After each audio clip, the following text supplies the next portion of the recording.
अंग्रेजों ने भारत पर लगभग 200 सालों के शासन के दौरान इस देश को अपनी सहूलियत के हिसाब से चलाने के लिए कई कानून बनाए और इन सभी कानूनों का मकसद सिर्फ भारत के संसाधनों को लूटने और इस लूट का विरोध करने वाले लोगों को जेल में डालना था। वहीं भारत में अंग्रेजों के जमाने में बनाए कई कानून और व्यवस्थाएं आज भी हमारे देश में प्रचलित हैं। इनमें से कई कानून आज के समय में अपनी सार्थकता खो चुके हैं। तो दोस्तों आइए जानते हैं ब्रिटिश कानून के विषय में ऐसे ऐतिहासिक तथ्य नॉलेज फैक्ट 109 यूट्यूब चैनल पर। आधिकारिक तौर पर खाकी वर्दी को चलन में लाने के श्रेय सर हैरी बर्नेट को जाता है, जो कि इसे 1847 में प्रचलन में लाए थे। वहीं खाक शब्द का मतलब धूल, पृथ्वी और राख होता है। भारतीय पुलिस की आधिकारिक वर्दी का रंग आज भी खाकी ही बना हुआ है। वहीं अगर बाएं हाथ की यातायात व्यवस्था की बात की जाए तो यह व्यवस्था भारत में अंग्रेजों ने 1800 के दशक में शुरू की थी। इस व्यवस्था के तहत आज भी हम सड़क पर बाएं हाथ पर गाड़ियां और पैदल चलते हैं, जबकि पूरी दुनिया के 90% देशों में दाएं हाथ पर चलने की व्यवस्था है। वहीं बाएं हाथ की यातायात व्यवस्था भारत सहित दुनिया के कुछ गिने चुने देशों में ही लागू है। लेकिन क्या आप जानते हैं कि भारत में आज भी नमक कर लगाया जाता है, जिसे साल्ट उपकर अधिनियम 1953 के आधार पर लगाया जाता है।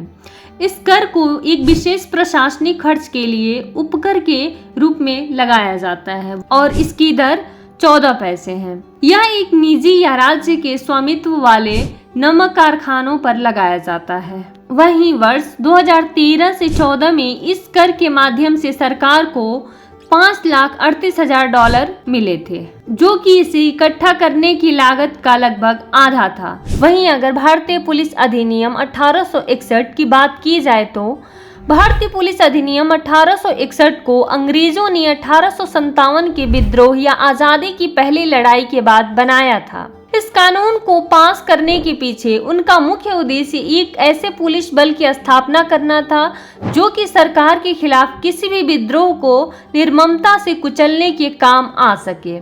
और इस एक्ट के अंतर्गत सारी शक्तियां राज्य के हाथ में केंद्रित थी, जो कि एक तानाशाह सरकार की तरह काम करता था। लेकिन अफसोस की बात यह है कि आज भारत एक संप्रभु गणराज्य है, लेकिन भारत के ज्यादातर राज्यों में यह कानून आज भी लागू है। हालांकि महाराष्ट्र, गुजरात, केरल और दिल्ली जैसे कुछ राज्यों ने अपने स्वयं के पुलिस अधिनियम पारित कर लिए हैं।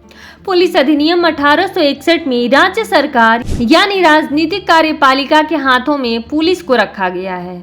वहीं अगर आयकर अधिनियम 1961 की बात की जाए तो इस आयकर अधिनियम के आधार पर ही भारत में आयकर लगाया जाता है, जो कि कर को लगाने, वसूल करने और ढांचे के बारे में दिशा निर्देशों को जारी करता है। हालांकि सरकार ने प्रत्यक्ष कर संहिता लाकर इस कर के साथ साथ संपत्ति का अधिनियम 1957 को भी हटाने का मन बना लिया, लेकिन संपत्ति कर के हटने के बाद विचार बदल दिया। वहीं इस आयकर अधिनियम 1961 की धारा 13E के कारण देश में बहुत विवाद है। यह अधिनियम सभी राजनीतिक दलों की आय पर कर लगाने की बात करता है और साथ ही जो भी पार्टी 1 लाख रुपए पर व्यक्ति से अधिक का चंदा लेती है उसको अपनी आय का स्रोत बताना होगा। वहीं हम बात करते हैं विदेशी अधिनियम 1946।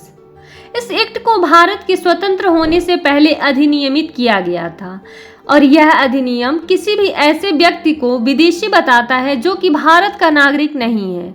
कोई व्यक्ति विदेशी है या नहीं, इस बात को सिद्ध करने की जिम्मेदारी भी उसी व्यक्ति का है। संपत्ति स्थानांतरण अधिनियम 1882 एक भारतीय कानून है जो कि भारत में संपत्ति के हस्तांतरण को नियंत्रित करता है।